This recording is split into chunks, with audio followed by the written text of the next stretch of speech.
ज्योति जी, times now से बात करने के लिए आपका बहुत धन्यवाद। सबसे पहले मैं ये जानना चाहता हूं कि आपने जो गुरुग्राम से बिहार अपने गांव जाने का फैसला लिया, क्या सोच के लिया आपने? मेरे पास रूम भी नहीं था और मेरे पास खाने पीने के लिए पैसा नहीं था, ठीक ना। तो इस वजह से सब जाता आता रह गया पैदल और साइकिल से। इस वजह से पापा को हम बोले चलने के लिए, तो पापा आया है। आप कह रही हैं कि आपके पास कुछ नहीं था। जब आप निकल रही थी यहाँ गुरुग्राम दिल्ली से, तब आपके पास पैसे कितने थे? मेरे पास 500 रुपया था, उसी को लेके आए हैं।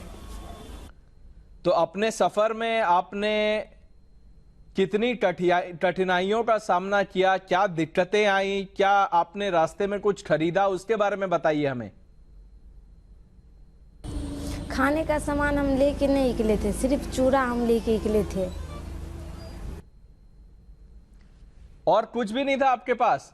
तो जब आपने ये फैसला लिया कि अब मुझे अपने पिताजी को लेके गांव जाना है, तो आपने पिताजी से क्या कहा? मेरे पापा माना कर रहा था, बेटा नहीं होगा तुमसे। हम बोले पापा हम ले चल रहे आपको ना। कितना माना किया, मेरे घर से भी माना किया। तो क्या बोल के फिर आपने अपने पिताजी को मनाया? क्योंकि वो मान नहीं रहे थे जैसा आप कह रही हैं। आपने क्या कहा जो पिताजी मान गए? पापा तो मान नहीं रहा था, फिर भी यही सब कह के मनाए हैं पापा को।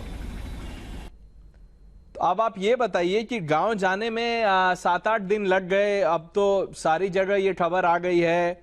लोग जानना चाहते हैं कि ये आपका सफर कैसा रहा। आप उसके बारे में लोगों को जरा बताइए कि कैसे निकली आप। क्या दिन में आप कितने घंटे साइकिल चलाए, रुकते कितने थे, रेस्ट कैसे किया आपने, उसके बारे में बताइए ज्योति। खरीद के तो हम कुछ नहीं खाए, रास्ते में देता रहा सब खाना, और खाना दिया वही सब खा के आए हैं। और रास्ते में मेरा 7 दिन लग गया हमको आने में। तो ज्योति, क्या आपको रास्ते में लोगों ने मदद की? क्या आपको जगह जगह खाना और पानी मिलता गया और इससे आपको आसानी हुई, थोड़ी सहूलियत हुई? मैं कहूँगा आसानी तो नहीं हुई होगी, क्योंकि यहाँ से साइकिल से इतनी दूरी तय करना बहुत कठिन है। हाँ, मदद मिला, खाना वो सब वही का खाना सब का मदद मिला और पानी सब का मदद मिला। तो जब आप ज्योति वहां पहुंच गई, जब आप बिहार पहुंच गई, तो वहां पे राज्य सरकार और वहां प्रशासन ने आपको किस तरह से मदद किया? हाँ मिला, सब बहुत लोग सब आया, देख के गया है और सामान सब दे के गया है। तो ये बताइए आप ज्योति कि आप और आपके पिताजी गुरुग्राम या दिल्ली में काम क्या करते थे आप, और क्या लगा कि अब आप काम खत्म हो गया, अब हमें जाना चाहिए वापस? हम कुछ नहीं कर रहे थे, हम सिर्फ पिताजी को खाना बना के देते थे। मेरे पिताजी तो ऑटो चलाते थे। ये बताइए कि क्या आप जानती हैं इवांका ट्रंप कौन है ज्योति? क्या आपने उनके बारे में पहले कभी सुना है, इवांका ट्रंप के बारे में?